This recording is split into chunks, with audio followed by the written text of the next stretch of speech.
What's up, guys? Editor Ian here. Just wanted to let you know a few things before the video starts. One, it is no longer called the Mineral Springs Hotel anymore. It is officially the Curiosity Museum. It is a museum, obviously, for starters, and it's also a gift shop. You can also get your haircut there and a spiritual summons and stuff like that. Two, the beginning part of this video is going to be mostly dark and you won't be able to see anything, but I think the tour guide makes it worthwhile. He says some pretty good stories, and I think it's pretty interesting. If you don't like it, then you can move to where it has more light and whatever is more interested for you. Third, let me know if you guys see anything, any weird stuff. Maybe if you hear anything down in the comments section, if you guys see any ghosts or whatever. Maybe even timestamp it for me. That would be much appreciated. So with that being said, enjoy the video. Peace. The device everyone loves and it drives me nuts sometimes, is the obelisk. It's been on the charger for 2 days, so this is good. This, very much like the K2 meter, reads electromagnetic frequency, sort of ambient energy out of the air. And it says, okay, there's this much energy. So this much energy equals this number, and this number equals this word, and the word will spit out. So as we're looking to sort of validate maybe an intelligent haunting, something that can understand us and respond to us, this will give us clues into what's going on. It tells a story. Sometimes it's just gibberish and it makes no sense. Other times it's terrifying what comes through. It's been saying my name a lot recently, David. So we'll see if we get my name again today. We got it every investigation we've done the last 3 or 4 times, and maybe we'll even want to communicate with one of you guys too. Do one more time. So I have a Check, spare. check, 1 2 1 2, hi, YouTube. What is that Tracy Morgan commercial? That new Tracy, where he goes, yeah, pretty close. We'll be okay. We can do these stairs pretty good. All right. All right. How are you doing? You done a 15 and I'm like, gotta plug I it. gotta get you to meet my boss, Dave, dude. That guy's so hilarious. Okay, obelisk is on. Got nothing. Let's head downstairs.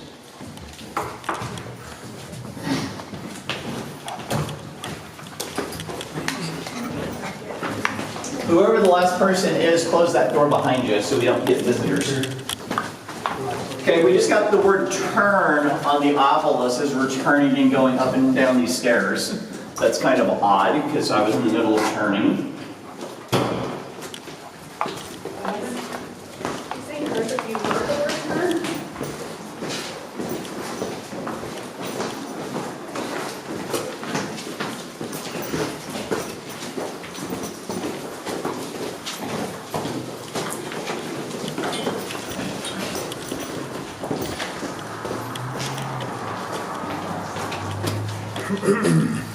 Getting tons of spikes on the K2 meter here.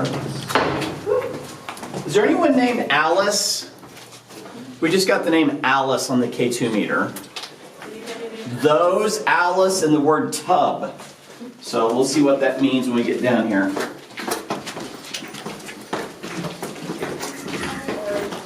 It's just auto.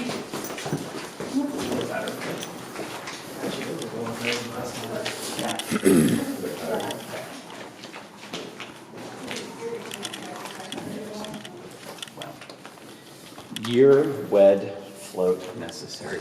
So, after we got the name Alice, as we walked in here, we got the words year, wed, float, and necessary. So we have Alice, year, and wed. Year she was married, I guess. Float, and necessary. There's really nothing to float away with or to float on down here.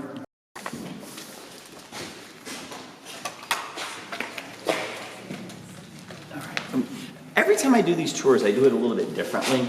So if you've been on a tour before with me and I skip something that you thought was like super cool or really relevant or important, tell me and I'll bring it up. We can always add more to it.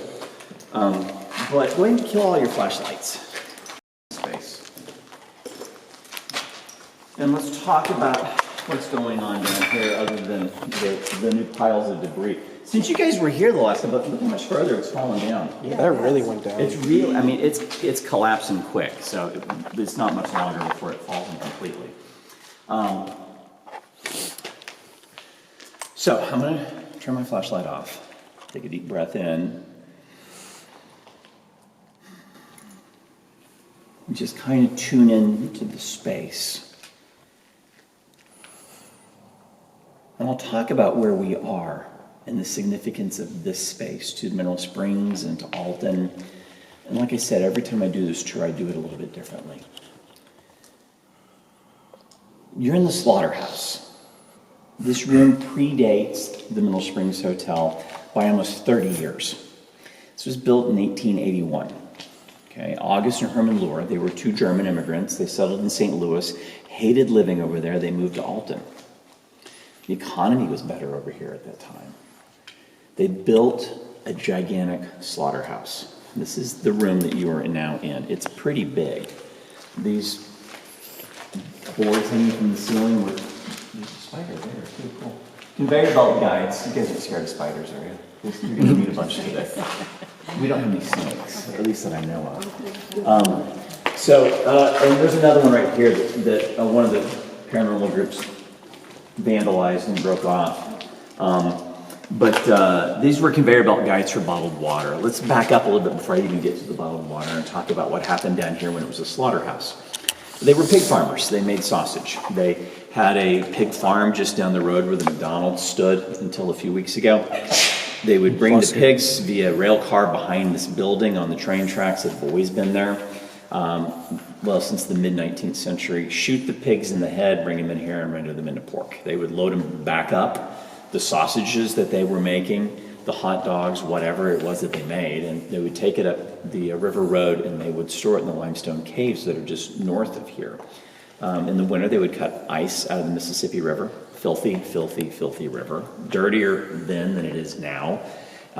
They would pack those caves full of ice. You guys know where that big Piasa bird painting is? Mm-hmm. That's one of the caves that was used for storing food and beer mostly. I mean, it is Alton. Their priorities were, sausage and beer because it is a hard drinking town. And they would store stuff there for the summertime. And it wasn't the best system of refrigeration, but it worked good enough. Around the turn of the century, the ability to make ice was invented. And August Luhr decided he wanted to do that. And he drilled this water well in the back of his slaughterhouse. He drilled this well in 1910. And it performed marvelously till 1968. It has been plugged up since 1968. There was a gigantic 16-foot diameter, 8-foot tall copper cistern that was worth a fortune. It was stolen from the building. The building was, abandoned for a better part of almost 12 years. Before we even get to the abandonment, let's talk about why he wanted to do this. We had a chemist come in and test this water. And the chemist said, it's got some pretty curative powers. It would be good for cancer and rheumatism and syphilis and alcoholism and depression, and basically said it would cure anything. Kind of like apple cider vinegar, but we're talking a century ago. And August Luhr said, I'm going to build a hotel, a big spa, a big hotel on top of this, and I'm going to have people come from miles around to receive healing from bathing and drinking in the miraculous waters of the Mineral Springs Hotel. He copied the business model that had happened down in Eureka Springs with the Crescent Hotel, or Hot Springs. Did you guys hear that noise over there? Mm-hmm. So the more I talk down here, the more the energy will begin to build, and just sort of listen in the periphery. Hotel construction started in 1913, in October. By June of 1914, the place was completely built. It took about 9 months. And when it opened a huge fanfare. This room they used as a bottled water plant at that time. There was a pump down here next to the cistern that would pump water to the swimming pools, and we're going to go visit both of those pools today. The main pool that's in the basement of the lobby, essentially, which everyone knows about, my favorite place to investigate. But there's also the men's pool just above us, into the side a little bit. And it was a men's pool. It was a gay bathhouse. You can see why this tour doesn't do well rated PG at this point. Men would come from miles around and they would stay in the hotel. It has a lot of tie-ins, I think, with some of the ghost stories, because there were a number of them who would just come here and stay every time they were in town. Why would you pick this hotel to stay at? You know, was it the only one? The Stratford was here. There were other hotels and bed and breakfasts throughout Alton. There were plenty of places to stay, but this place had a draw to it. And it's either the mineral water, it doesn't have any Confederate prison limestone in it. Zach told that story completely wrong. No building in Alton was built with leftover Confederate prison limestone. Just not a true story. The Confederate prison really wasn't torn down completely till the early 1970s, and all of Alton had already been built at that point.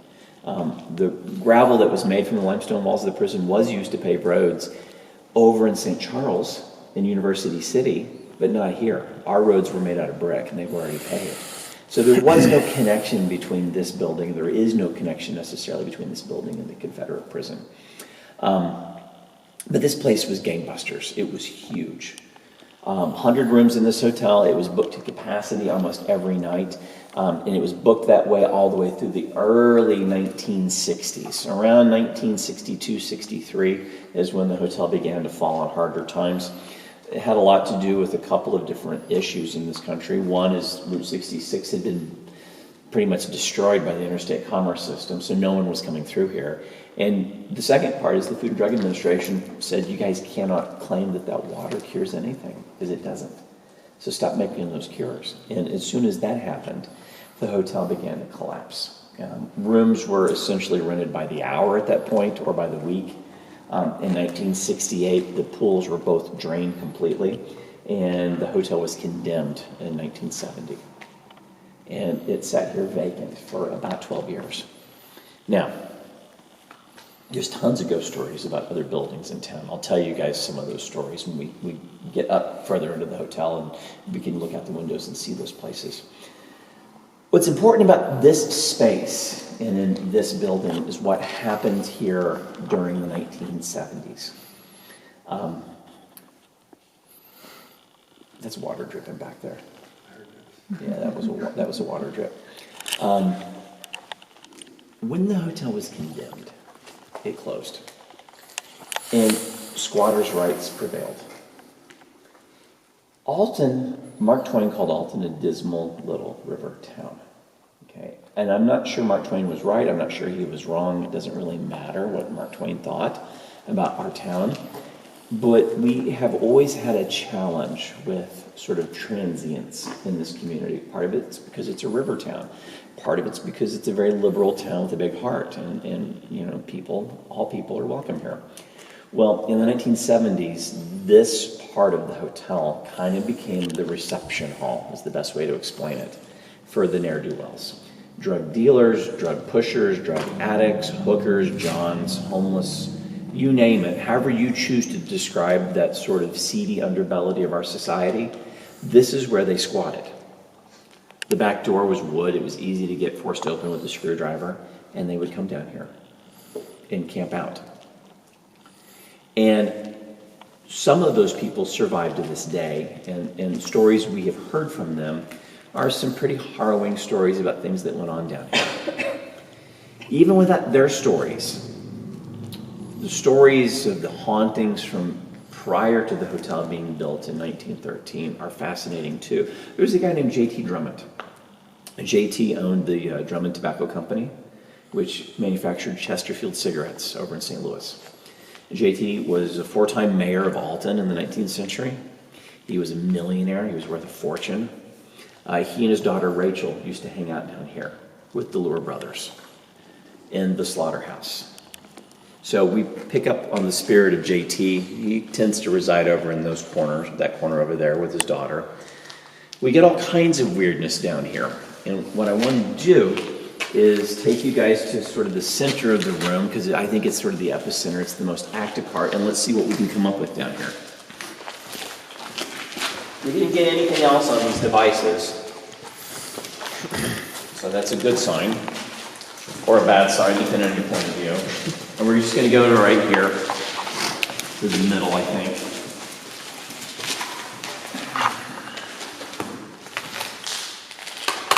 And I would not recommend you guys getting on the floor because it's dusty, but I do it because it's my job. And let's talk a little bit. JT, Rachel, Drummond, are you here?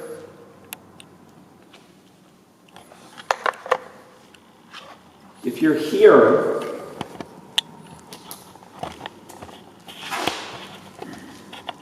make a noise. These are some rocks. You can pick them up and throw them. Make a noise like this.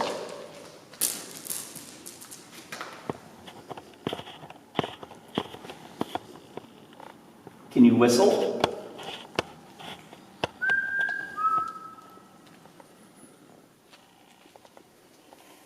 How about clap?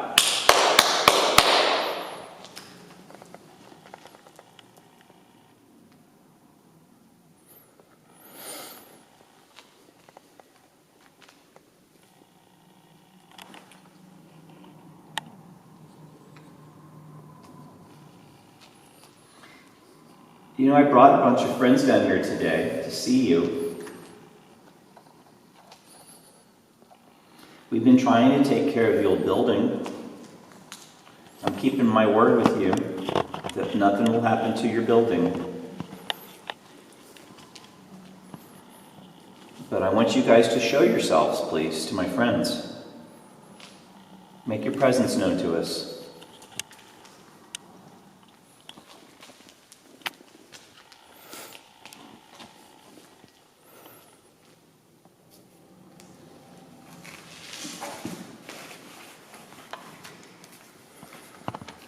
Try a recording session and see if we can get anything. Okay. You guys all come around a little bit closer.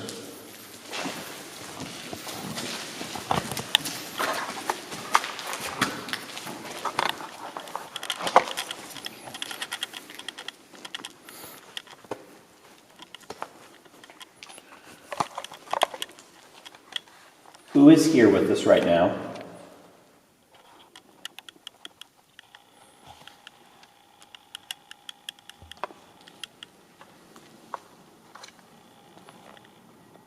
Can you make that noise again that you just made, please?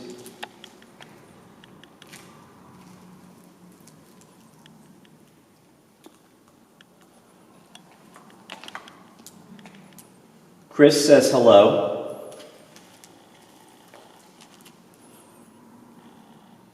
Did you like it when Chris came down here and played his drum for you?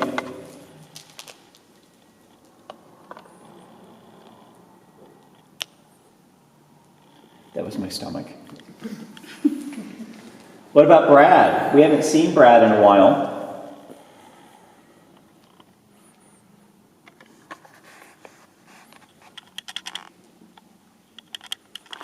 Let me play that back and I'll tell you guys who I'm speaking about.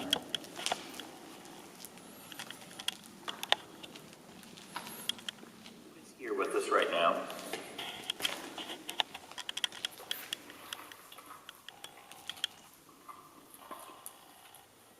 Who is here with us right now?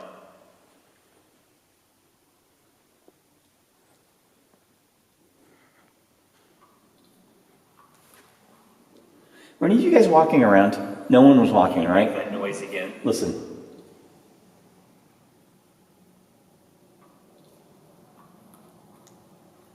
You guys hear the 3 steps? Can you make that?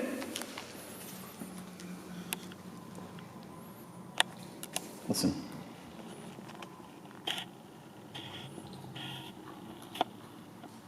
And none of you walked during that time, right? That noise again that you just made, please. It's going on all around us. Listen. You just made, please. Okay, that gravelly sound was one of you rocking back and forth on your feet. But listen right here. Noise again that you just made, please.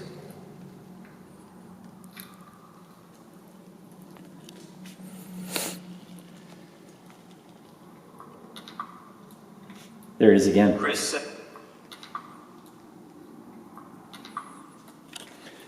None of you all made those noises, right? Okay. So let's talk a little bit. So that was right around the time I mentioned Chris. This building has I'm not telling you guys to freak you out, okay? You guys have been on tours with me before, have not heard me tell stories like this. So this is kind of the trepidation I had about this weekend. My friend Chris Sutton died probably about a month and a half or so ago. He was well and then just got very, very ill very quickly. Chris was a fellow paranormal investigator. He was a dear, dear friend of mine, and Chris was diagnosed with terminal lung cancer and was dead 5 days later. It was so quick. Chris used to come down here and drum. And he played the drum. He was a shaman, and the spirits loved it. They would go nuts down here. We would get dancing lights. Brad, the maintenance guy. Brad was my janitor. Brad died last summer at 48. He drank himself to death one night. This building has a long history of death. Not only for the people that work here, the people that own it. It's kind of like playing keyboards in the Grateful Dead. No one wants to do it because, you'll die, which is why Bruce Hornsby never joined the band. Any Grateful Dead fans here? No, Never heard of you it. get it. But we have lost people over and over and over again. One of the guys that worked for me when I first opened committed suicide. Some of the homeless folks that I have housed at various periods of time in the building, just out of kindness. One in particular was killed behind the building one night. Things just keep happening in this building. And so I was warned about moving into the building when we did, and I was told that it would end up winning and get the better part of me. I don't think that's going to happen because I won't let that happen. But it is interesting to me that I got some odd responses when I started talking about Chris and Brad, and we got footsteps around us. So let's try this. Let's see if we can get them to come back. And let's use the spirit box this time and see what we get on it.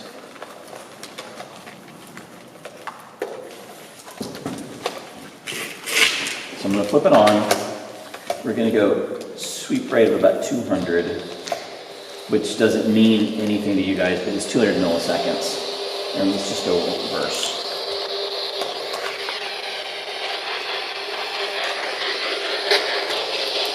If there's someone here, you can come and talk to us in these devices.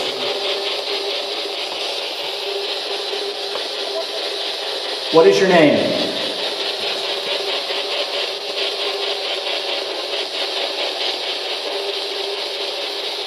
Who are you?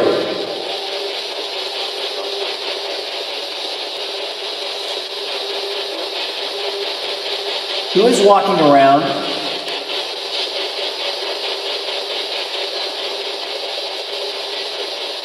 Come over here and tell us who you are right now.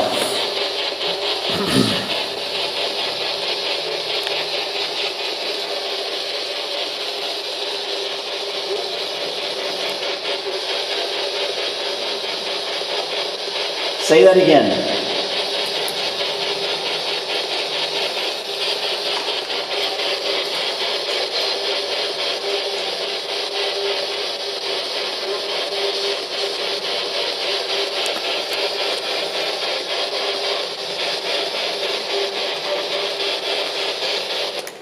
All right, we're not getting anything on that at all. Let's try another recording session just to see what we get.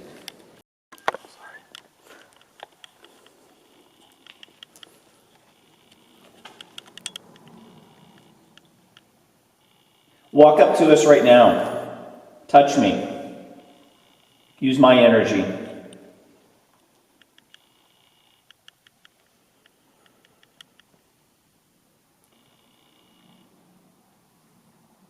Tell us the name of someone who's here.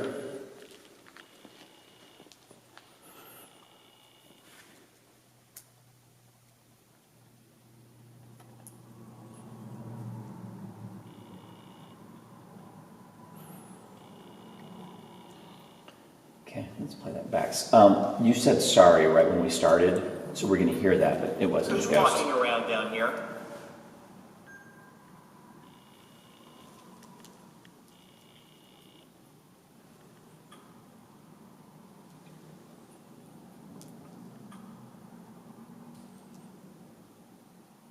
Walk up to us right now. Touch me. Use my energy.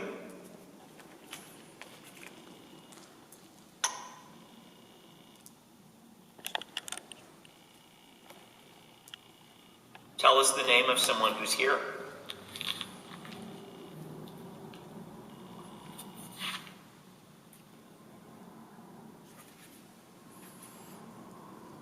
Nothing. Nothing. So, let's try this. Let's go out into the hall where it's been really active and see what we get out there. Big spikes as soon as we walked out. This has been the most active spot in the building. Save. Anyone else getting anything on their K2 meters? Just hit the button on the top. Plants. King Washington. Okay. King Washington. For those of you who've been on this tour before, not saying faster, chills. King Washington, faster, chills. I always talk about a Native American or elemental spirit that is in this area of the building that really is pissed off at white people. Talks about deals going south. I think it's odd that it said King Washington. I don't think that the native people who lived in this region knew about George Washington at the time. Daddy, American, children, far. So let's see what we can get. Everybody come in a little bit closer. Who is here? Messenger, soup. That doesn't make any sense at all. Is anyone else getting anything? What does it say? Messenger and low. You're getting it though. You got it last time. He's going nuts. How about you? Not so much, right? Your camera though is setting it off. Does your camera have Wi-Fi on it? No. Okay. That's weird. I'm just going to set this down here. See if it stops. Okay. Who is here? Maximum process. Can you tell us the name of someone in this group?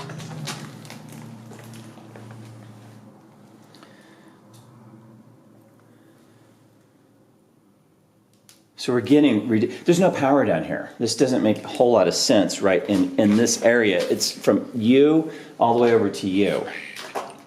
Afraid. You guys hear how it said that? Yeah. Afraid. We're not afraid of you. There's nothing you can do to harm us. What is your name?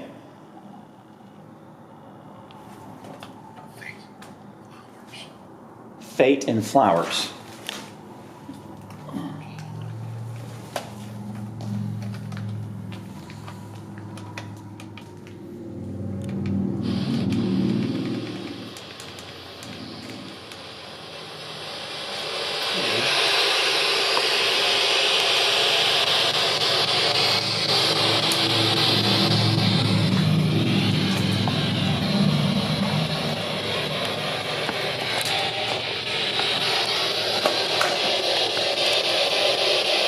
Who are you? Did you hear that? Say that again.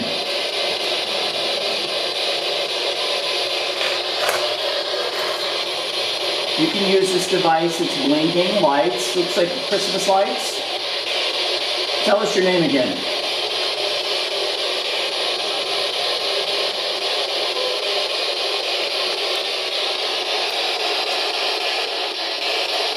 My name is David. Can you say my name?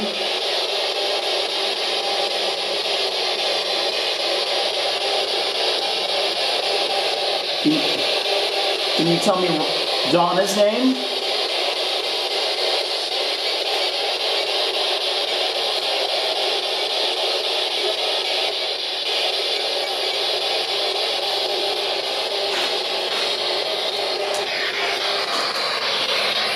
So that was the temperature button. It rose about 5 degrees in temperature just then down there.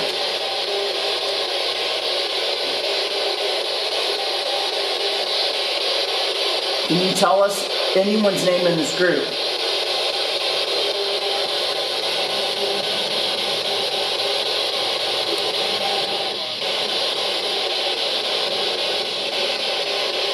You want us to go? Or stay?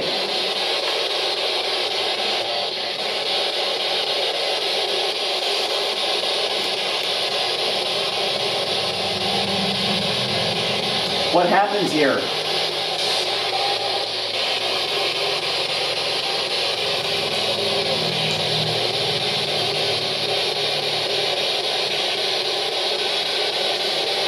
What happened to you?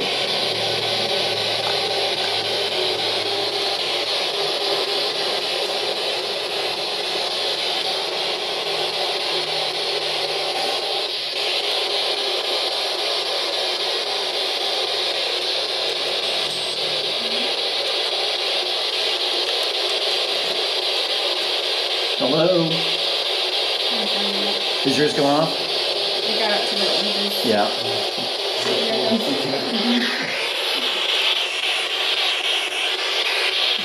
There's only so much of that I can take. That really gets annoying.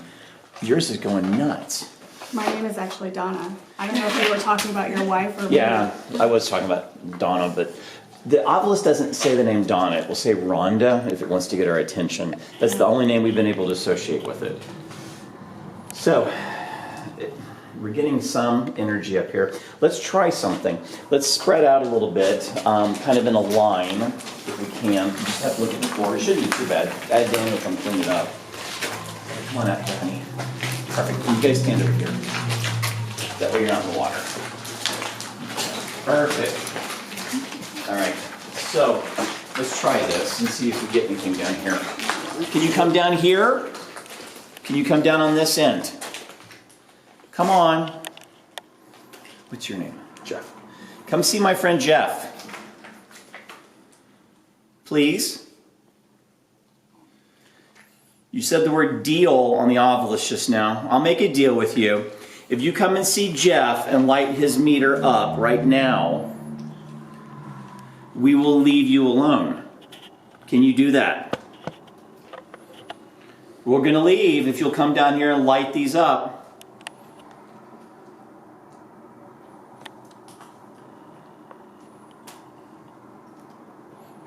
You don't want to do that?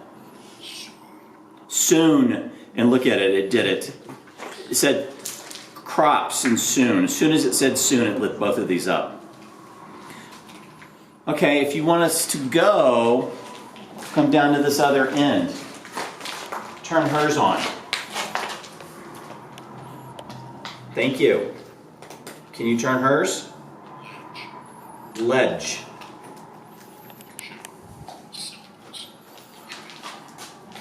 Put it over here. See, it's just spreading around now for no reason.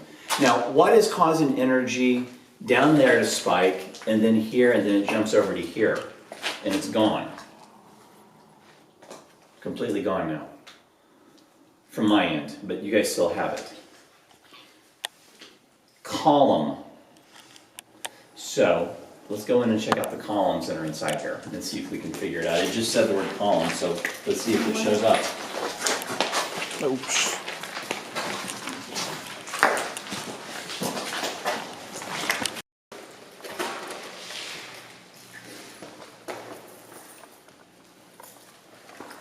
And it said column. So what I want you guys to do is to focus your energies on these columns.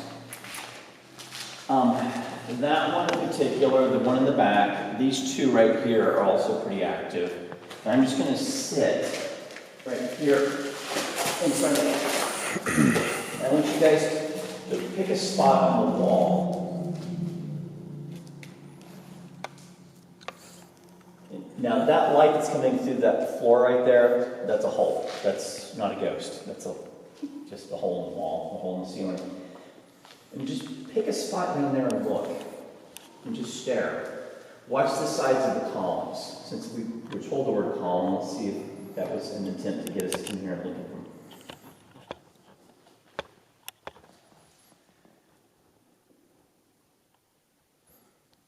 When this hotel opened in 1914, this was the cistern for the Mill Springs water. This was sort of the central point of the hotel. The lifeblood, everything that came through the Middle Springs Hotel came from this room. Water was pumped from here to the pools. It was pumped into bottles and sold. And the whole reason people drove for miles and miles and hours to come here, thinking that their diseases and illnesses would be cured, was the hope that the Lohr brothers, August and Herman, instilled in them. And I think they knew that it wasn't true. I think they knew that nothing that was in that water cured anything. You have to put yourself in the place of someone who was coming here, desperate for a cure, desperate before really modern medicine was around. You know, the things that we have cures for today with antibiotics and antivirals and other therapeutics, they didn't have back then. Life expectancy was much shorter then. And people came here with their last hope, their last dollar, and he took it. What do you think about that, August Lohr? Were you a con man?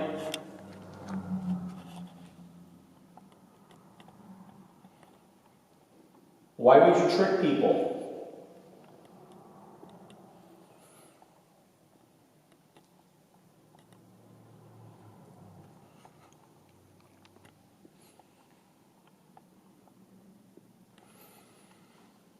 Don't hide.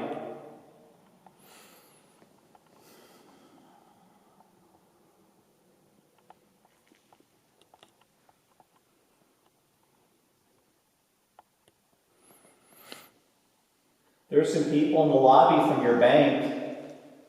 They say you owe them money. Do you?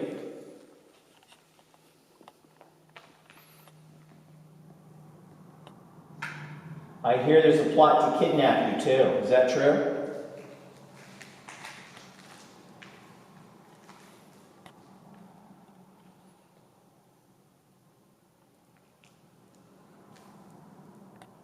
It's very quiet down here today. Watch over. I just don't know if it's the flash. I think it's the flashlight. It seems like it's getting dimmer and brighter. But that's the batteries. It's not anything other than that. August Lohr was an interesting guy. He made millions off of this hotel, he and his family.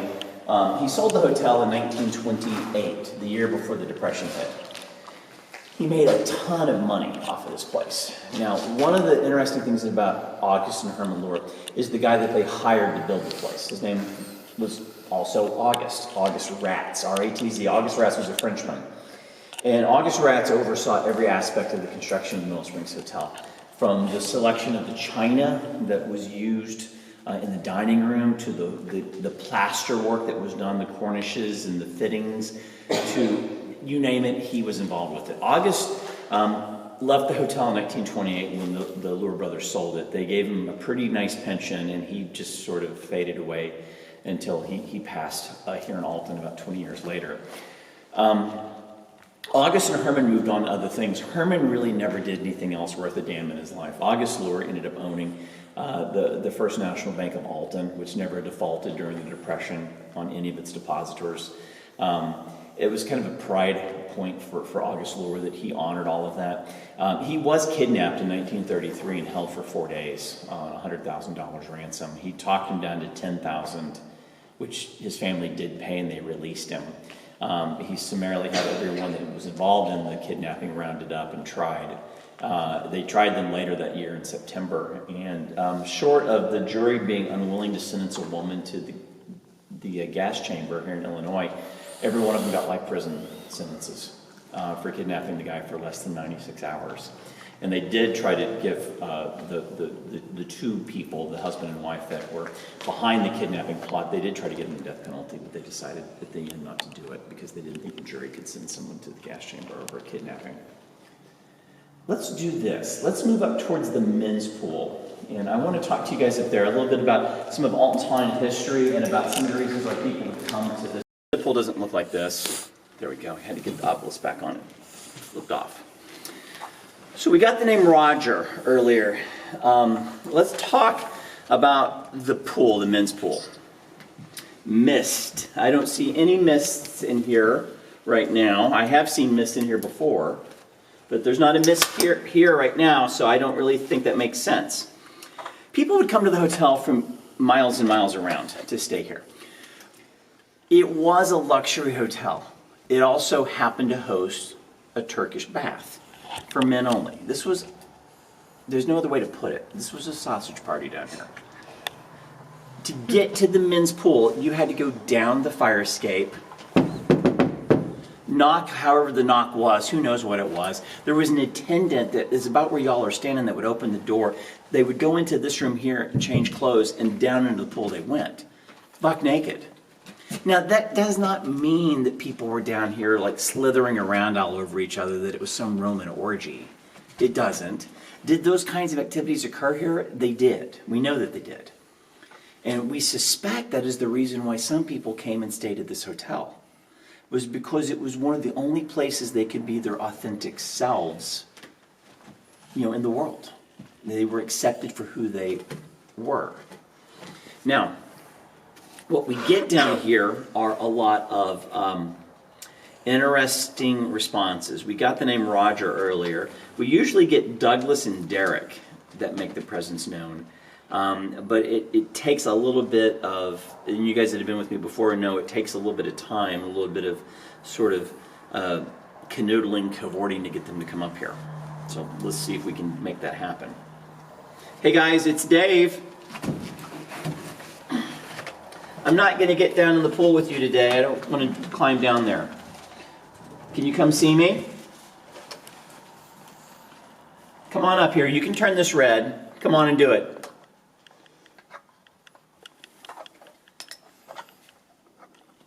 Tell us the name of someone that's here with us. Is there someone here you would like to meet?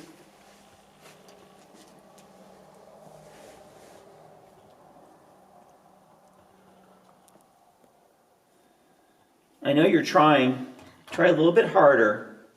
There's no power in this room, so there's no electricity in here. Come on, guys, you can do it. It's a very special time of year. We're halfway through October. In a few short weeks, we have Halloween, and we'll have Thanksgiving soon after that. And then Christmas, and then a brand new year. It's 2021 now, soon 2022.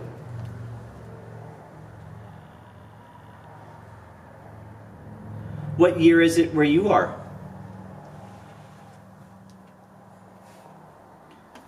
Can you come and talk to us, please? It's getting stronger. We're getting up to the red now. But it's taken its time to build up.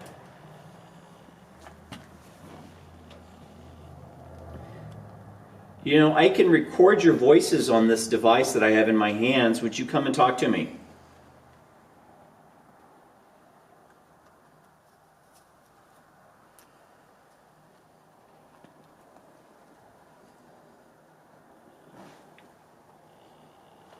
Is there anyone in this group you're very interested in, more so than others?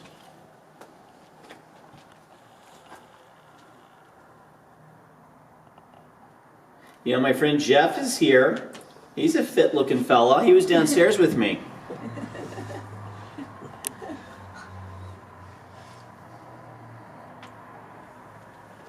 You're not interested in Jeff? Do you want me to go upstairs and get Daniel or Cullen from the shop?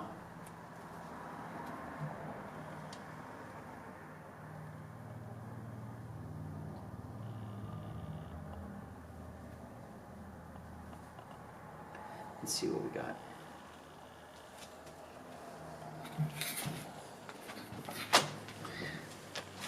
I can record your voices on this device that I have in my hands. Would you come and talk to me?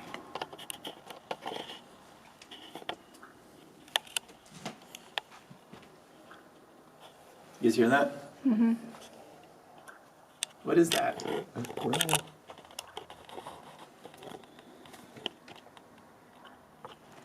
That's weird.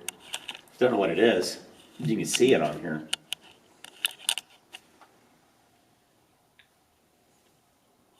Is there anyone in this group you're very interested in, more so than others?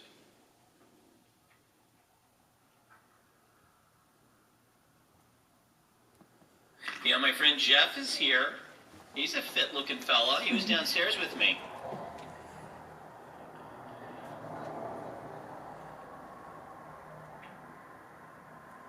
You're not interested in Jeff?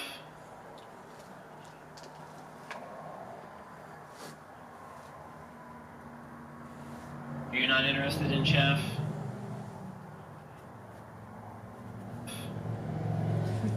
In Jeff? That's weird. Did I say you're not interested in Jeff? Or after I say you're not interested in Jeff, listen to this. You're not interested in Jeff? No. There's a no in there. Jeff? You're not interested in Jeff? No. Do you want me to go upstairs and get Daniel or Colin from the shop?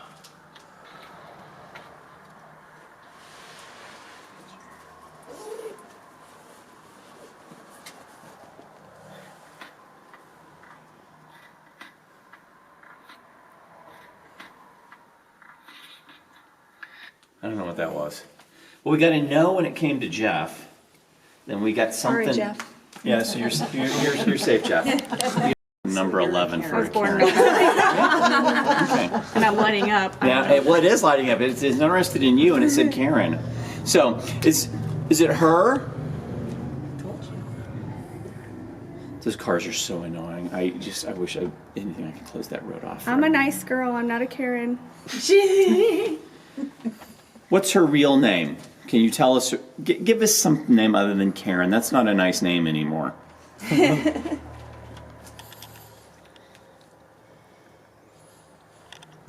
She's very quiet.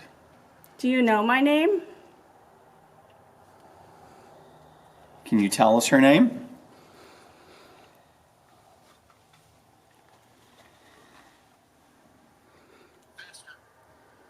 Faster what? Cellar. We are in the cellar. My name's the same as Dave's wife's name. Can you if say that name? helps. Can you tell us Rhonda's name?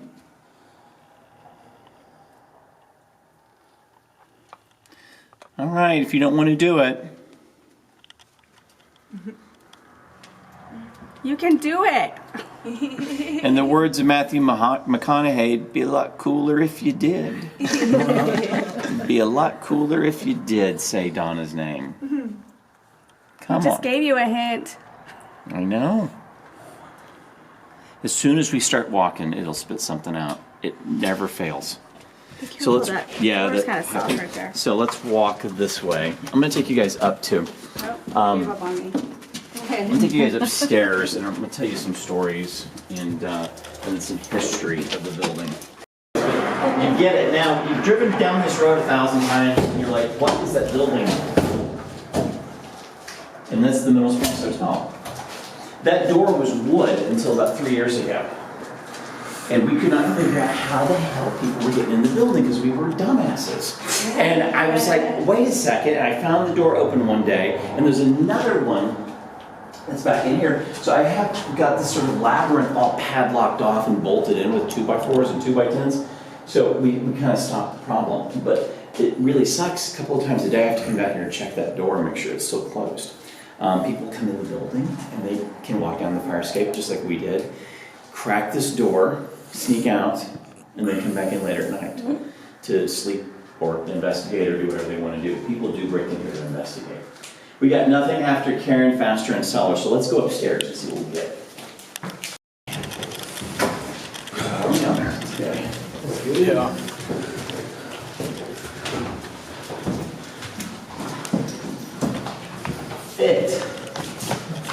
Fit as an atom.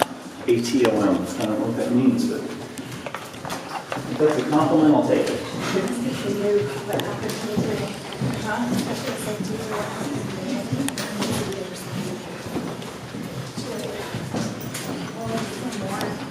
Whenever I did come here for film, though, I got photobombed by a ghost. I still got that photo somewhere.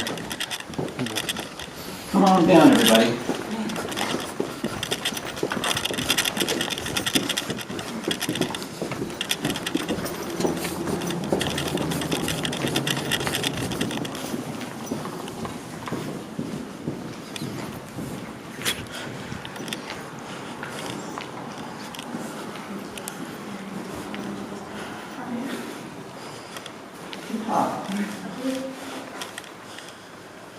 Weird. Someone got married down here and left that here. And I really haven't been down here since they got married. It's been 2 months almost, so come on, because everyone always wants to look.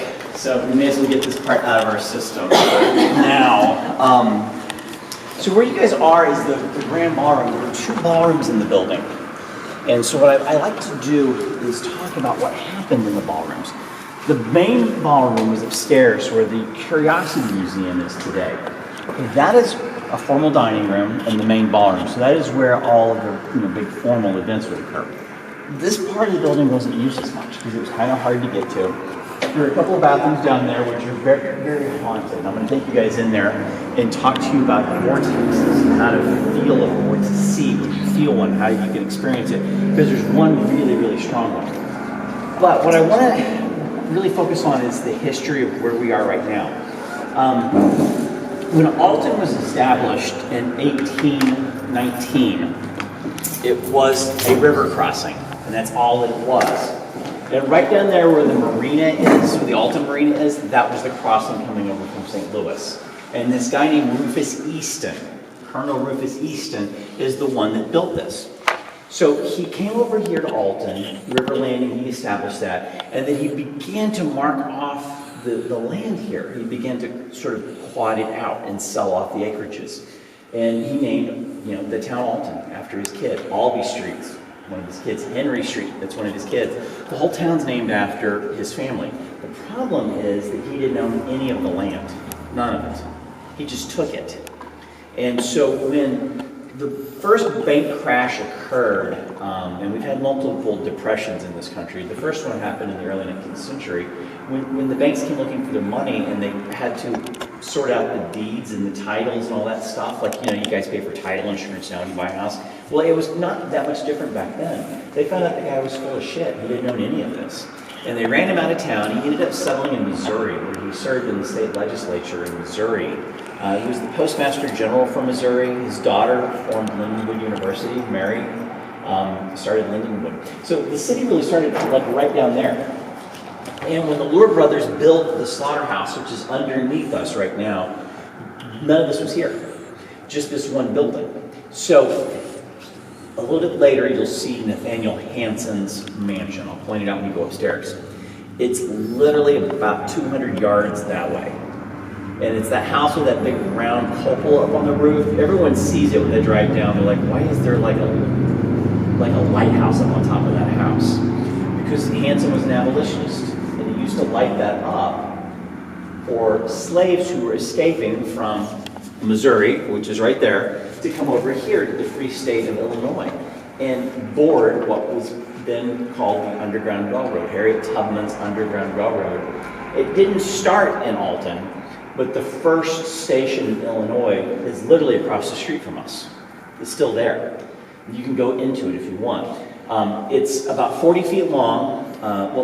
Hansen would pick the slaves up, take them to the carriage house. They would go in a tunnel underneath his house, which is where the Underground Railroad is. It's about 40 feet long, about 10 feet wide, and it's brick. And it's arched over, and they would hide there. They had a bucket of fresh water to drink, and then they used the bucket for, everything else they needed to use the bucket for, and they hid until it was safe to come out or be moved further north. And over the course of a month or two, or 3, they might be so fortunate to make it to Detroit or Chicago, where they weren't going to be returned into slavery. But Alton was the first stop, okay? And this land, right here adjacent to the slaughterhouse, is the land that the crossing occurred on. Literally right up this area right here.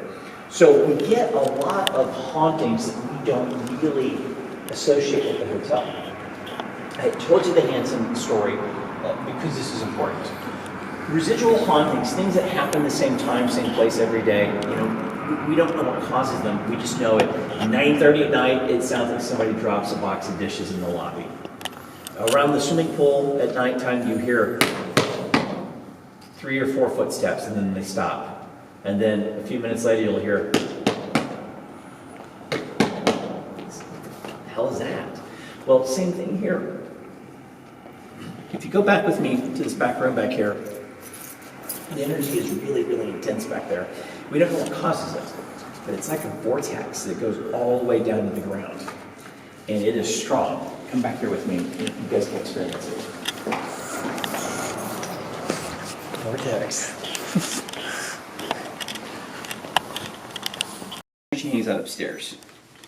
We get really odd conversations. If you go onto the Raining Zen Facebook page and click on videos, you'll see a subcategory called Hauntings of Mineral Springs. And there's a 31, 32 second. Monaci,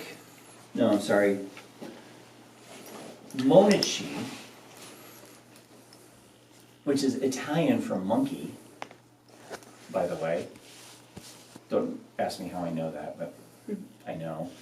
I know curse words in Italian and some weird animal names, and that's it. Monkey, different, and pendant. I don't know why it's in Italian, though. That makes no sense. But Thomasina, going back to her, this is where she comes into play. Thomasina, are you here? It's Dave. Donna's upstairs. Will you come out and see my friends?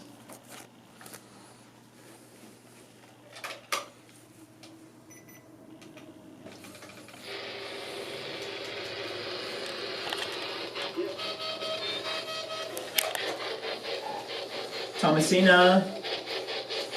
Hello?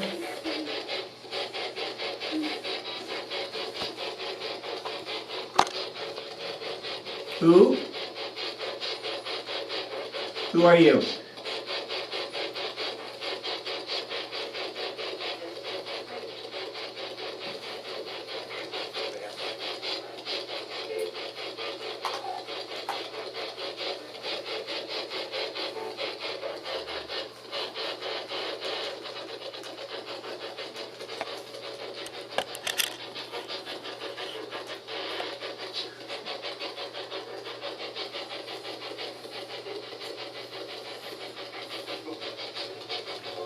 Can you say hello?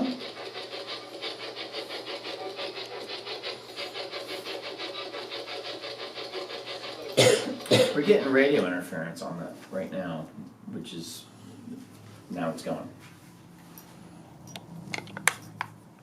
Can you give us a clue as to who you are and why you're here? I recorded you speaking one night for almost half a minute.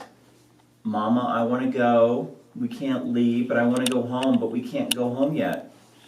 I heard you say it. These folks can hear you say it too if they listen to that recording we made. Are you trying to go home?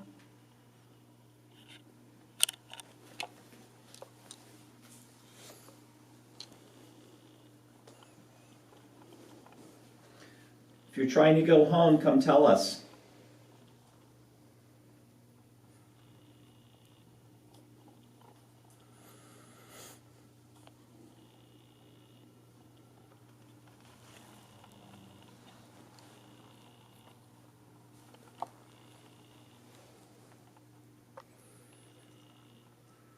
Are there any mothers here that you're interested in meeting?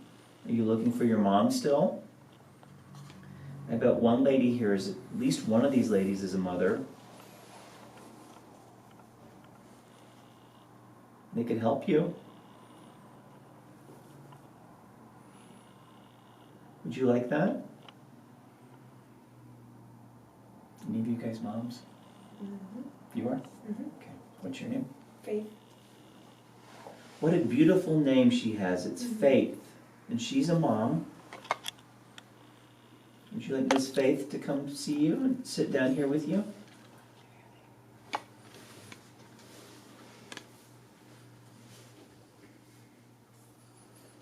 you want to go upstairs and play with Mason? Or down in the pool with Cassie?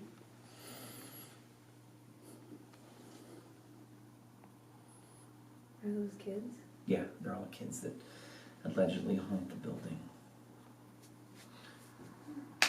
So I'm going to pause this and let's play it real quick and I'll tell How you old guys. is she? This one is about 6. Let's see if we got her voice.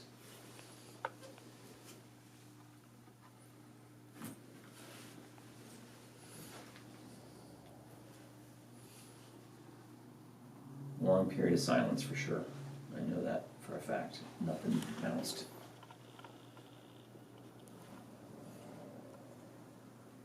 Are there any mothers here that you're interested in meeting? Are you looking for your mom still?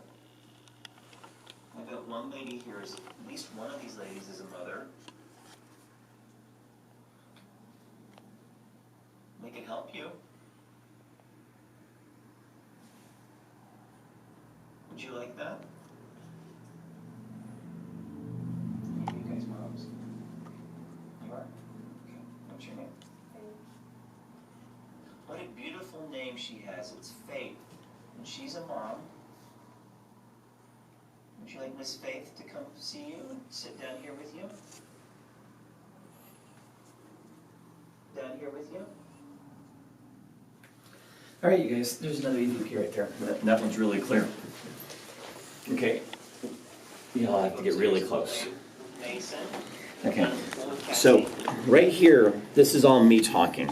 And as soon as I get done, listen to what she says. Miss Faith to come see you and sit down here with you? There's a girl's voice right in here. Come see you and sit down here with you? Did you hear it? Down here with you? Here with you? Red. Try it over here. What's she say? Down here with you?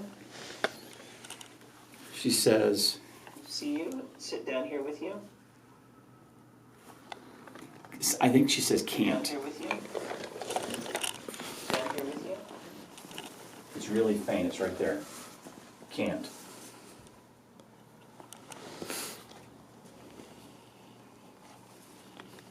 Do you want to go upstairs and play with Mason? Or down in the pool with Cassie? And here's another bunch right here. Yeah. Okay, that was you staying out those kids. Yeah, no, kids that allegedly haunt the building. So I said allegedly haunt the building. Listen to this hiss. After I say it, listen. Kids that allegedly haunt the building. So I'm gonna pause this and let's play real quick. Interesting. So we got the word can't and we got a hiss, which is not uncommon. We get lots of growls and lots of hisses here. Let's talk a little bit about the building though and kind of what has led to some of these things. So, residual hauntings, I mentioned those earlier, same time, same place. Intelligent hauntings are things that tend to respond to us. There's no power down here. There is power in the walls, like if you hit those switches, the lights come on here. We rent the space out quite a bit.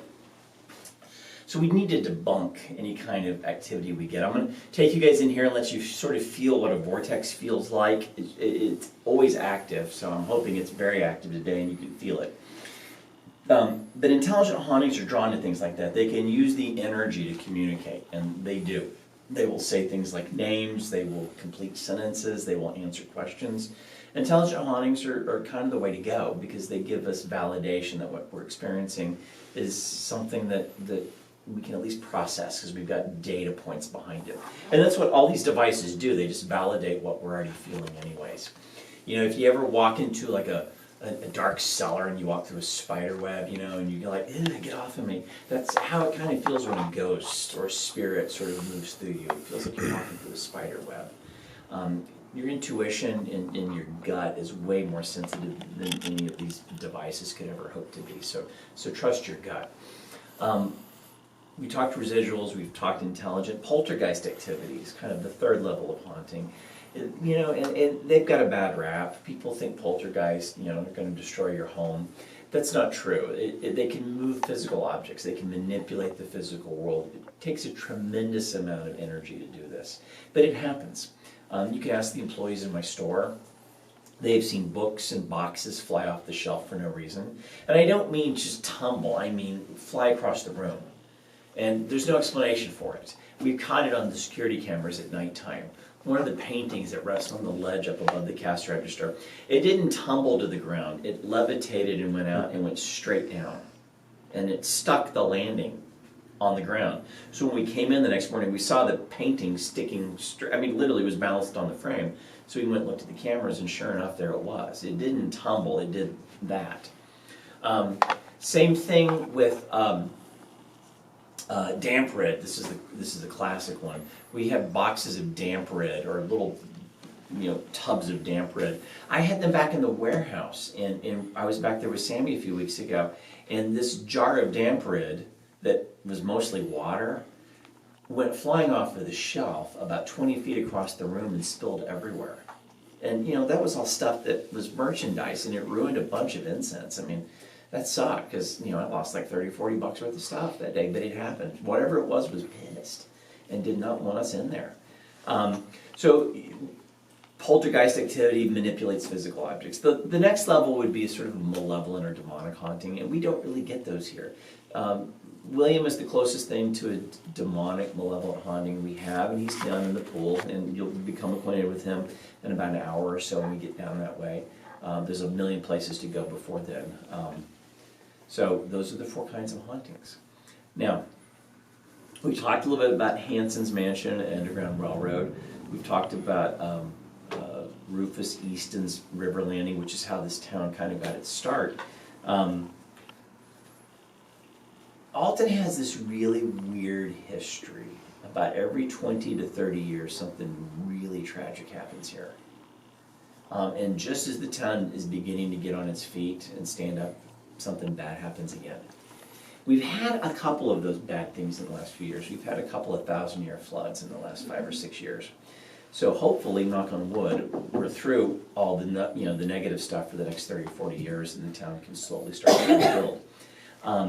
But all of this renewal that's going on downtown, like all of these buildings that have been bought, but no one's done anything with them yet, it is concerning because this building is not going anywhere.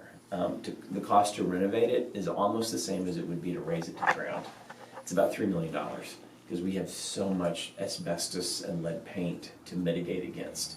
I mean, it's everywhere in this building. It's not going to hurt you guys because it's not coming off the walls and you're not inhaling it, but this place is a behemoth. It's just absolutely huge. But we are going to start working on the condos very soon. We've got 5 apartments on the first floor. We're going to start work on the second floor condos probably next spring. So I'm going to take you guys after we check out those vortexes upstairs. And really, I can't tell people how much longer we're going to be.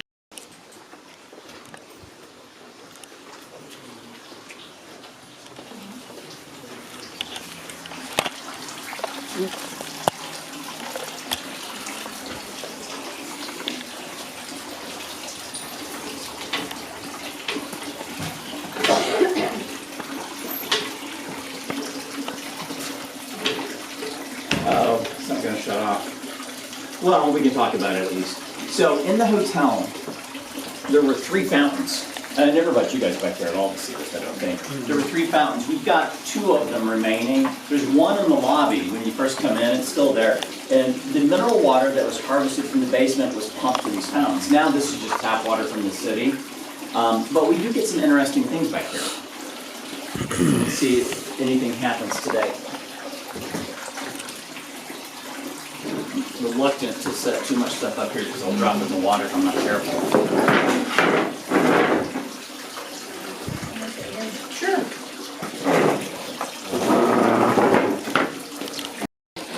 Help? Help you with what?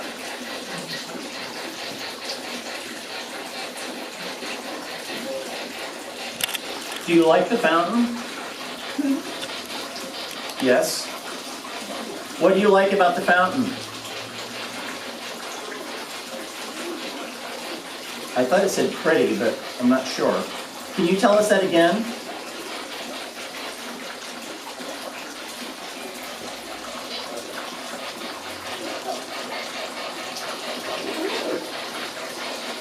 Who are you?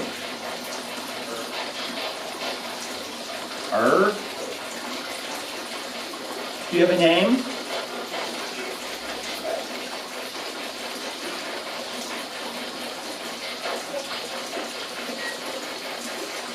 Do you like Paul, the man who's down here?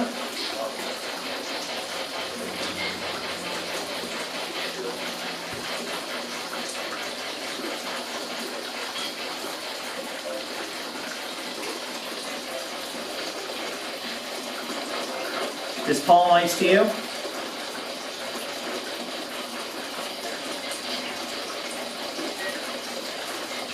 we had something, but not a lot. And we just got the words puncture and month showed up, but there's no context, so we don't know what those mean. My friend Lee Ehrlich, you guys may have seen Lee. He's done a bunch of TV shows. Lee is able to he uses like a Tibetan singing bowl and he fills it up with water and you can go around the edges of it and you can actually make the thing sort of hum and talk. And I've not yet perfected the ability to do this. I've tried. And when he comes down here, he'll get that thing to start to sing in, and then he just gets all these really strange harmonic things going on in this area. But this is just a heavily corroded old original fountain from this hotel. That's 107 years old. I want to take you guys upstairs. And what I want to do is take you down the hallway where a really famous story called the Jasmine Lady occurred. And you guys that know, the word slight just was said on there. You guys that know the Jasmine Lady story, I know you know it, I know you know it. The Jasmine Lady, her name, we believe, was Mary. And she was staying in the hotel with her husband, who we believe was named Norman. And we say these things because we've recorded their names over and over and over again. We've recorded this story over and over again. He was out in town working, and he left his wife here at the hotel. And she had needs, and her needs were physical and emotional, and so she went and found that. And a hotel employee who she seduced went up to her room, and they were up there, you know, going through the pay-per-views, trying to figure out what to do. And her husband comes back to the hotel early and catches them in the middle of the act.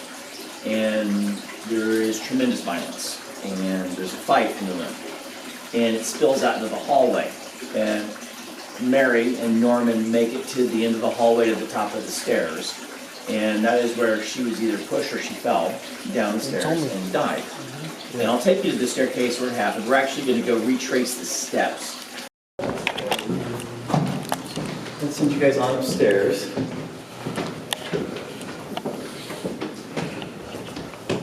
Shown, it just said when you walk by. Heard, and then dash. Shown, heard, and dash.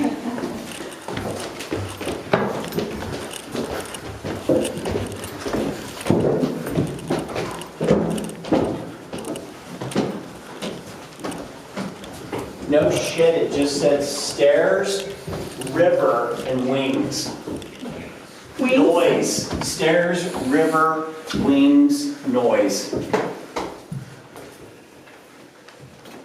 Weird. Stairs, river, wings, noise. Well, shh. Did you hear? Just tell me to shut up. They went shh. Cause. Interrupt. So we have a story here that just got told. Do you guys? So he wanted you to stop talking because you're interrupting the story. Yeah. He's trying to tell you. Yeah. Or she. There's a whole story here. Stairs, river, wings, cause, interrupt, shh. Swim. What the fuck? Seriously. That's a story.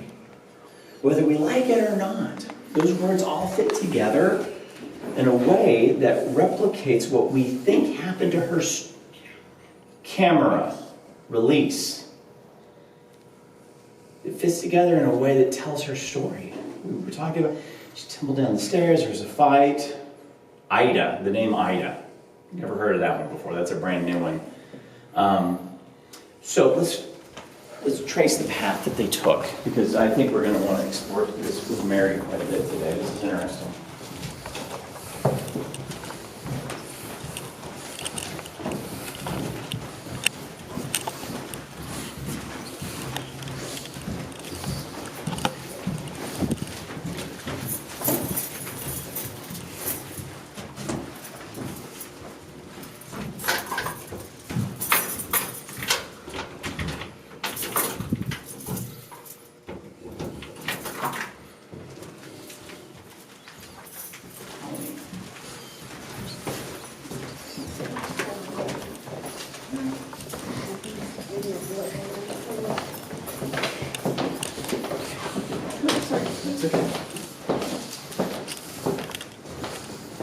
Puddle Lagoon in July. And then it just stopped. So where you guys are, this is the back, this is not the back half, this is the back, probably 1/4 of the hotel. Every one of these doors opened up into a room in the hotel. This is known as the owner's apartment. So the owner's apartment isn't used for that anymore. I don't want to live here. I have no desire. I have horses and I can't have them in the city. So I'd be the only one dumb enough to live up here probably. But this is where we're going to start the conversion. What you see are individual hotel rooms. If you guys want to pop into one, let's just go into this one. I'll give you an idea for sort of the lay of the land in here. This was a room. When the hotel closed in 1970, this section of the hotel was rehabilitated, and this kind of became a fraternity house. That's the best way I can explain it for the students of the SIUE Dental School here in Alton. They lived here until about 6 years ago. There's really nothing wrong with it, other than some plaster work and some new carpet, but everything up here works. But this was one room. This door was not here when the hotel was here. That was put on later. This was a sink. Every room had a sink, and that was it. The bathroom is in the hall. So 3 or 4 rooms would share a bathroom. And so this owner's apartment area it's a 7-bedroom, 2 kitchen, 3 bathroom, 3,000 square foot apartment. It's huge, but we can't do anything with it. Well, the reason I brought you guys up here was so you could sort of experience the Mary story for yourselves because of how much response we were getting on the staircase. And it stopped as soon as we walked into this room. The room that she and her husband were in is this room where the sheetrock is. It's right here. So, the story I like to tell is we recorded this conversation, 2 men. The first one saying, "You've got 7 seconds." The second man's voice screaming, "Mary!" And the first man's voice going, "Get the out." And when I did the F and got quiet, he says the word. Ghosts curse a lot, particularly this room. It is very obscene in here most of the time. So, what happened? He caught him. Now, something I've been thinking about, and I started telling this probably about a year ago, so you guys have heard this part at least, is why did this traveling salesman Norman always stay in this hotel? And why did Mary feel the need to seduce a hotel employee? What was going on in that marriage? I mean, I'm trying to understand it. I'm trying to figure out, well, why would she need the attention? Because he didn't give her attention, or he didn't love her, or maybe she didn't love him. Or maybe he stayed here because he liked to go down to the men's pool.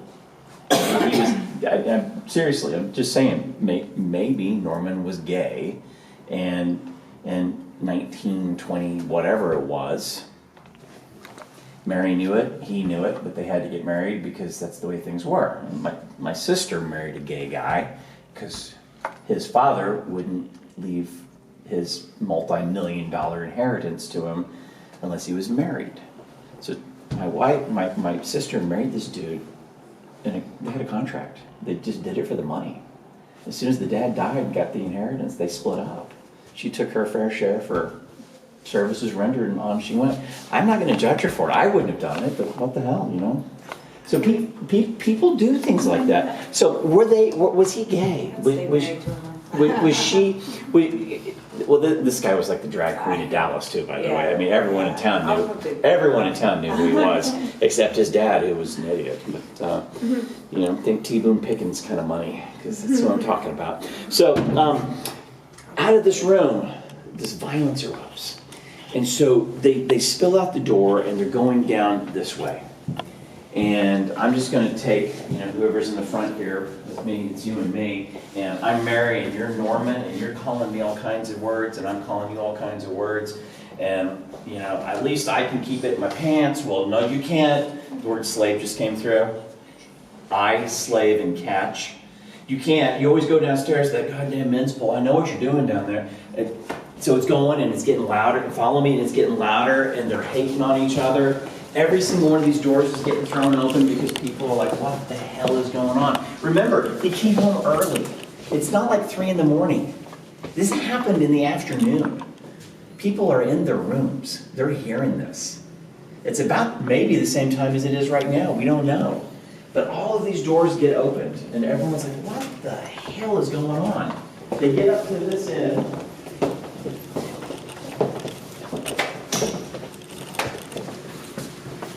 And they get around the corner. All of these are rooms. Everyone, including this. This is a huge room.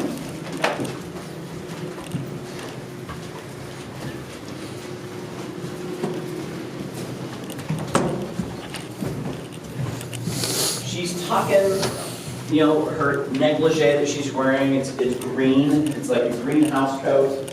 She's trying to keep it from flopping open. They get to here. There's pushing and there's shoving. Begin, scan. It just said begin and then scan. There's pushing and shoving. And right here, she falls. Or she's pushed to her death. Now, like I said earlier, it's in the daytime. It's like 5 o'clock, I think, maybe, when it happens. So, how do we reconcile this? What happens? Did people not see it? Did they hear it? Well, maybe she was unconscious when she got to the bottom of the stairs. Maybe he was a good actor. Maybe she didn't actually die here. Exactly. And they took her. Yeah. So, let me tell the story. Puts it in context. Now, you're right. So, a week ago today, I was loading hay in the barn for the winter.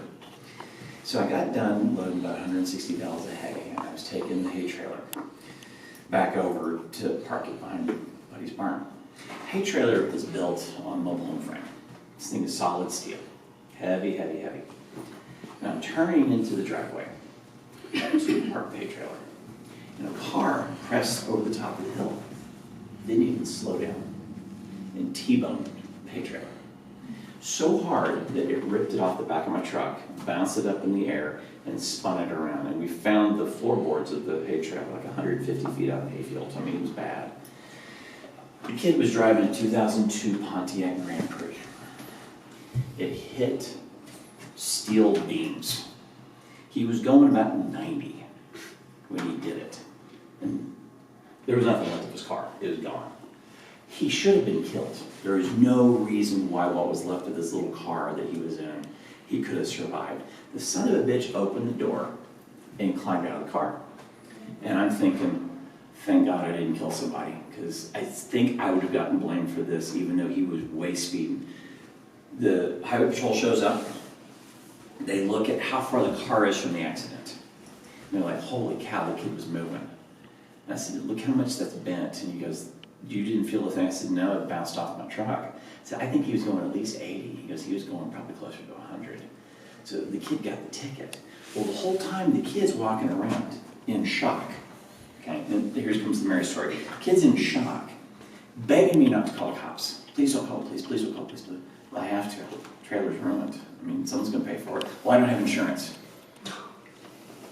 Well, that's too bad. I bet your parents do. Don't call my dad. Please don't call my dad. Why? Because he'll kill me. Okay. Well, I'm not going to call your dad. Highway patrol will call your dad. So, well, so the ambulance shows up for the kid because he was not right. He refuses treatment. He doesn't want to be taken to the hospital. Why is that? He's going to get tested, and he knows, and he's in big, big time trouble. Moral to the story, when people are in shock, they say and do things that don't make any sense. They all of a sudden can think really clearly in survival mode. Don't call my parents, don't call the cops, don't do anything, I don't want to go. How can I get myself out of this situation? If you think about it, we've all been in situations probably like that in our lives, where we had nothing to rely on but our wits, and probably lying through our teeth to get ourselves out of a bad situation that we had created. None of us are saints, come on. I mean, none of you guys are like 5 years old and have never not stolen a piece of candy from the dining and drugstore, you know what I'm saying? So I think he did that. I think he got into survival, and I think she fell. I think you're right, maybe she wasn't dead, I don't know. But I think he went down there and he's cradling her head and says, oh my God, Mary, you fell. Oh, you fell. let me get you to the doctor. And, he carries her out and puts her in the car, and, people are like, huh. And they don't come back. Or he comes back. Well, I took her home. It's not like it's 2021. It's not like we're all going to get on Google or Facebook and be like looking up her profile and seeing what happened to her. What happened to Mineral Springs today? Yeah, it's done. It's over with. So, did Mary happen? I think it did. I really do. Because all of the groups that come here to investigate have experiences with her. I just can't prove it. So, let's see if we can get any response. Were you murdered here? On these steps? Did you fall?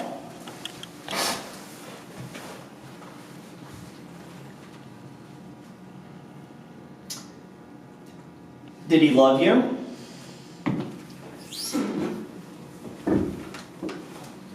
Did you love him?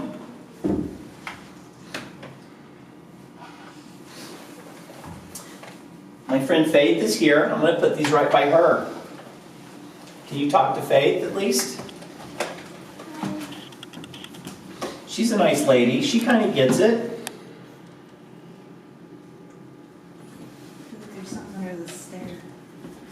Yeah, the only thing underneath these stairs is a storage closet that burned in the mid-70s. I'll pop it open, let you guys look at it. There's no power in it. It's charred over and black. You'll see some other burn. I don't know what you would call it. Residuals from that building burning over the years. It's caught on fire a couple of times. But it's not going to happen again. No more fires. Mary, can you come talk to us? Faith's wearing a Halloween shirt. It's almost Halloween. What's your favorite holiday, Mary?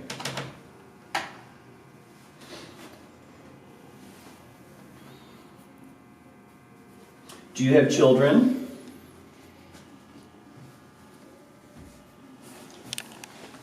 Are you okay? What happened to Norman?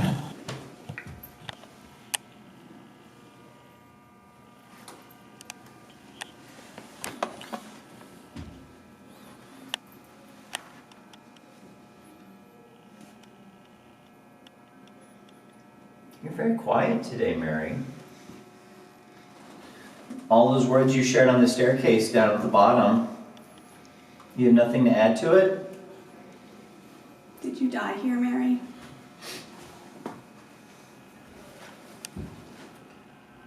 Again, a little bit. Come on, Mary, turn this red. You can do it. I'm going to hold my hand right here. You can use my energy if you need to.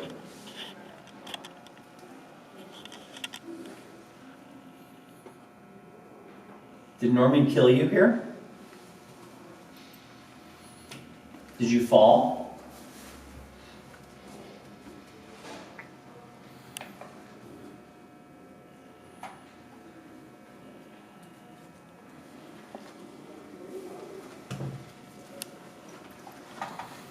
All right. You're very quiet today. We're going to go up to the front of the hotel for a little while.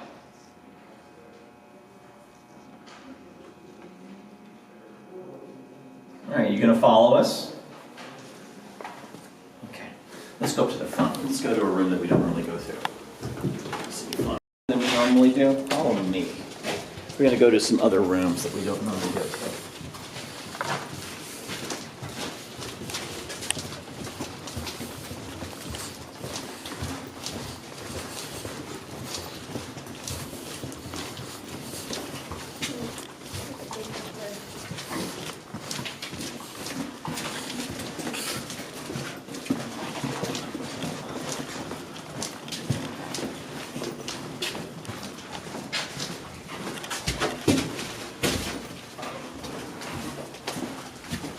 What's your noggin?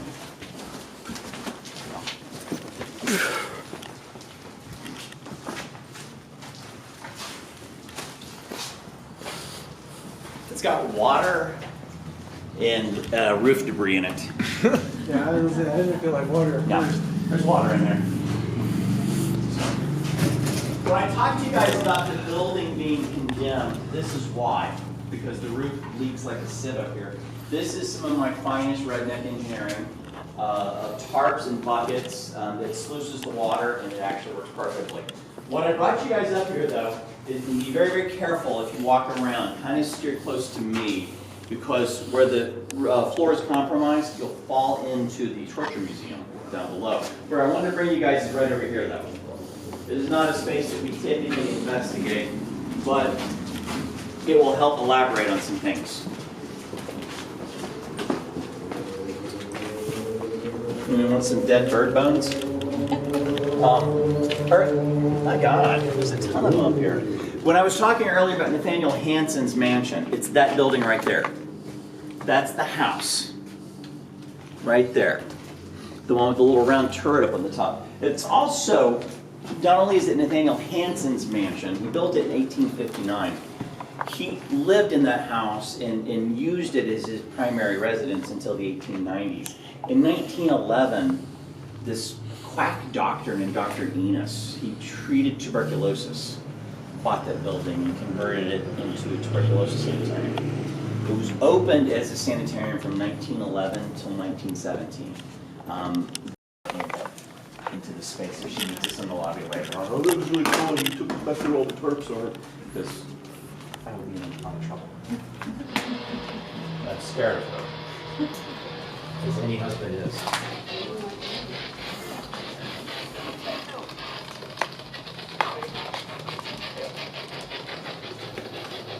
August, are you here? Can you come talk to us?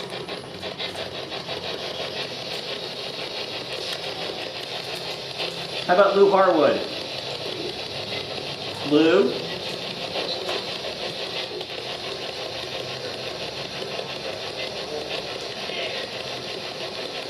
Do that again, Lou.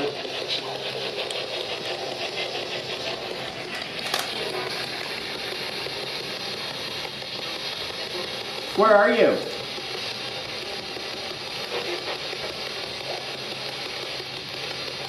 Are you in the bar?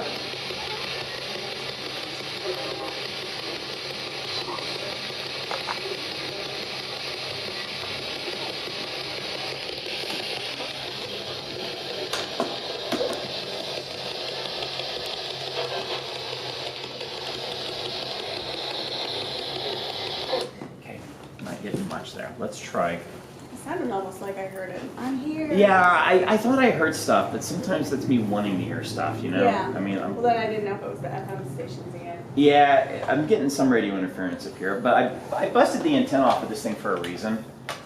Because I don't really I don't want that. So it works just fine without an antenna. Let's see if we get an EVP up here. It's right there. Hey, August. It's Dave.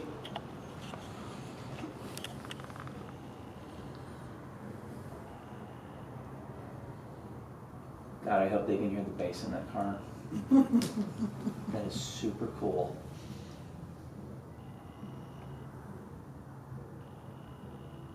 That's a live band, actually, isn't it? Yeah. Shit. Let's try it again.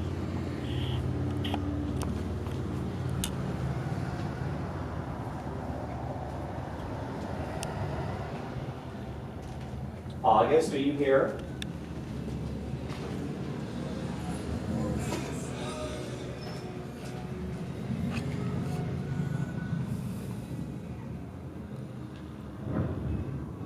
It just wouldn't be Sunday in Alton without some chiropractor driving a Harley listening to Skinner. Pretending he's like a member of the Mayans or something. Or the Outlaws or whoever the hell he thinks he wants to be today. This guy's cracking me up. He'll go back to his job at Worldwide tomorrow. August, are you here?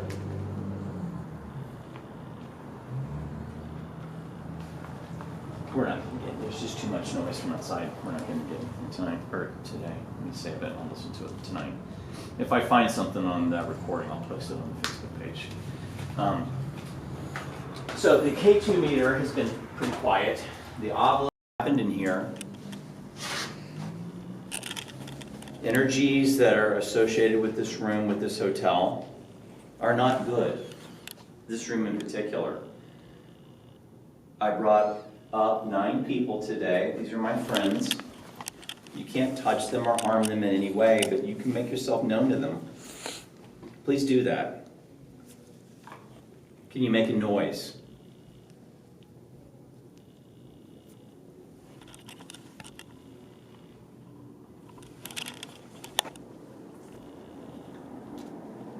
Can you share with us something on this device that indicates your presence?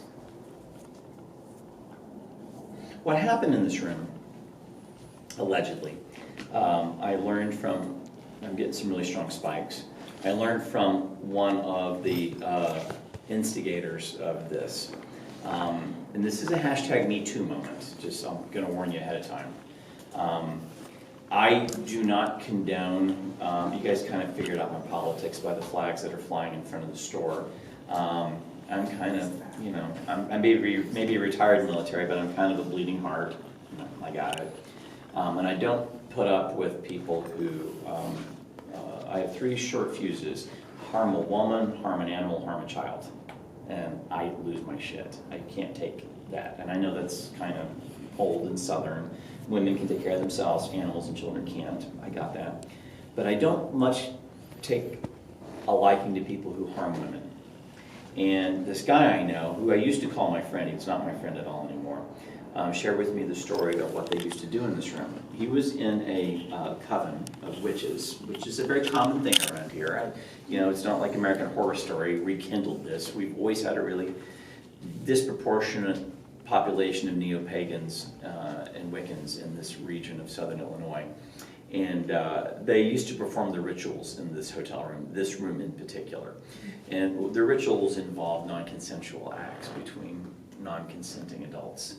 And so part of their initiation process was to force others to do things that they would not otherwise have done. And when he told me about this, this went down in the 70s. When he told me about this, I kind of looked at him like he had 2 heads, like, why are you telling me? And the reason he acknowledged telling me is because we couldn't figure out why this room just feels so weird, so uncomfortable and so dark all the time. It's just really not a nice place to be. It's just a creepy feeling in here. I attribute it to the power lines that are running right outside the window, and I couldn't debunk it that we were just getting pounded with electricity in here. But he told me what he did, and you know, what do you do with that? Do you go to the Alton police and say, I have someone who reported what I would call a rape or rapes that went down here in, you know, 45, 50 years ago, in the mid-70s. I don't know that there's a statute of limitations for those kinds of things, and I don't really know how I would explain it, and why would am I the one, whatever. The guy's in enough hot water as it is already with the community, because he's just a bonehead and does stupid stuff all the time. And so others around the same time as he told me this came forward and said that they had been victims of sexual assault by this guy. And his business took a pounding in the community. And I don't even think it's still open anymore. So I didn't have to do anything. Karma kind of caught up with him, I think. That's the way I look at it. But this is the room where the spirit of Molly, a girl who we cannot figure out where she came from, tends to reside. Molly picks up the pace in here quite a bit. We've done a podcast or 2 from up here. If you go look up Mike Rieksecker's podcast, Haunted Road Media, we've actually filmed in here at night when we were recording the podcast, and we get really strange bouncing of lights, all kinds of power, weird things happening, mist forming. It's just really strange. So I'm going to take you guys down to a room that's a little bit brighter, a little bit more open. We're not getting anything in here now, so let's go check out Pearl's room and see what we get in Pearl's room. Just set everything down on the ground so I can talk. Just let it sit here. In 1965, this woman named Pearl Sands, her maiden name was Bosal, B-O-S-A-L, if any of you guys are from around here. You might know the Bosal family. a weird fact. Last weekend, if you were in the building, you were in here last weekend, I think. Remember the people that were sitting at the table selling homemade candles at the front? Yeah. The girl that was there with the guy, that's Mary's great granddaughter. So the family's still here. They're still around town, and I know a lot of the family. I'll preface this with, if you ever listen to Dave Glover, who used to be on 97.1 FM in the afternoons in St. Louis, he's moved over to their AM sister station now. Dave's a funny guy. I mean, as far as terrestrial radio goes, he's funny. He's no Howard Stern, but I mean, you know, who is? He investigates a haunted location in the St. Louis region, you know, for Halloween every year, and they came here in 2017. I would encourage you to go to 97.1 and look up that recording, that podcast. It's fascinating. He had 3 listeners. He put one in the pool, one in the slaughterhouse, and one up here. And the one that he put up here happened to be Pearl, who, this is her room, Pearl's nephew. And it's fascinating, the recordings that they captured that night. And they tie into the story perfectly. So when Pearl comes to the hotel in 1965 and she checks in, she uses a fake name. She says she is from Auburn, Illinois, which, you know, it's just a hole in the wall. There's nothing there. And the hotel assigns her this room, and it's late in the afternoon. We know that. She comes up here. The rooms were air conditioned at the time, and they had phones. She orders a cocktail from the room service, and they bring it up to her. And she goes and takes a bath. Her bathroom was right here. She shared this bathroom with that suite, or that room over there. It really wasn't a suite. This was her closet in here. And the bed was right here. And so there was a sitting area over in this area, we believe. And so she opens up her purse, pulls out a bottle of over-the-counter sleeping pills, takes a sip of her drink, takes a pill, goes and takes a hot bath, changes into a blue house coat, comes back to her bed, takes another pill, another drink, another pill, another drink. I don't know what she does. Maybe she sits down and reads the Gideon. Who knows what she's doing. But she lays down on the bed and she goes to sleep, and she dies. She kills herself. Goes into cardiac arrest. Does not check out of the hotel the next morning. The hotel manager comes up to the room when she fails to check out. It's about 1 o'clock in the afternoon. The hotel manager at the time, ironically, was Herman Luer's grandson. Now, Herman Luer sold the hotel in 1928. Herman Luer was worth about $6.5 million. He had 4 kids. He hated 3 of them, left them $1 each in the will, and left his fortune to his one daughter he really liked. The dude who was running the hotel was that girl's son. So, only son, by the way, only child. So he was going to inherit millions of dollars as soon as his mom died. Why he was working here, I have no clue. No one really knows. But just incestuous family traditions. Even though they didn't own the hotel, the family figured out a way to get back in here. He walks in the room. She's dead. And he does what any of you guys would have done. He goes, oh shit, she's dead. What do we do? Panic, panic, panic, panic mode. Just like Norman on the stairs, what do? Call the cops. So the police show up, and they come in here, and it's a crime scene. They take the photographs, they do a report, they did, and they say she killed herself. It's pretty obvious. So her death certificate's down in the lobby. It says suicide. She did. They took her body to local funeral home here in town. There was no reason to do anything with it. It was clearly a suicide.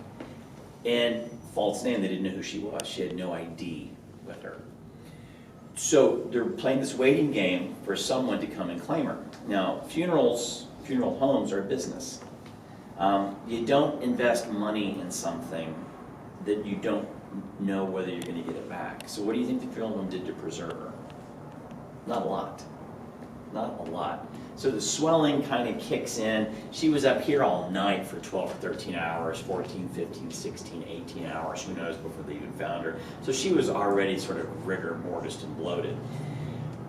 3 days after she died, this man reports his wife missing to the Alton police. The man and his wife lived on 4th Street, which is literally there. 3rd Street, 4th Street. And he lived about 3 blocks down that way. If you drive down 4th Street tonight when you leave, you'll come across a vacant lot on 4th Street driving that way. The only vacant lot on 4th Street. That is where her house was. Her and her husband lived in that home. So it's not like he had to go a long ways to get to the Alton Police Department. I mean, all of the city offices are right here. He just didn't get around to reporting her missing for 3 days. So they take him to the funeral home. They know it was suicide. He's not implicated in any way in it. And they have him identify the body, and he says, yeah, that's Pearl, that's my wife. And he picks up her hand and he asks, can you guys like get that ring off? Because he wanted it. And they cut her finger off to get the ring, because he needed to pawn it to pay off his gambling debts. It's a true story. He was a piece of shit. He was a horrible man. And he had ridiculous gambling debt. And Pearl was trapped in a marriage that she didn't want to be in. And unlike where we are today in 2021, where we've got, lots of vehicles and avenues available to us for mental health, she didn't really have any. I mean, she didn't have to kill herself. But I've never been in that situation. I don't know. I mean, I hope none of you all have been in that situation. But if you have been, then maybe you might understand why her solution to take her own life was the only thing that she had available to her. I just don't know. I can only imagine what it feels like. So this is a strange room. Pearl hates men. She does not like guys. Does not put up with them. So we're about an even mix-up here today. She is not going to be very active. She is not going to show herself with this many guys up here. Women, however, have a fundamentally different response in this room. And I know there's 3 chairs in here, and I understand psychology, and yes, 2 of you that are sitting in the chairs are ladies, and it's like, oh my God, I've been walking up and down stairs, I'm tired, I just want to sit down. But it's not that. It's not that kind of fatigue. It's not that. It's just sort of about the true crime stories of the Lure brothers. I'm doing it at the St. Charles Public Library next weekend. So if you guys are super, super bored and have nothing better to do, I'm not going to go to the St. Charles Library because it's in Missouri and everyone there's dying of COVID. So I'm going to do it virtually from my house. So you guys can log in and watch it from home if you really wanted to, but it's just the weird true crime bullshit that the Lure brothers get away with in this town. It's amazing how much crap that they pulled and didn't get caught or prosecuted.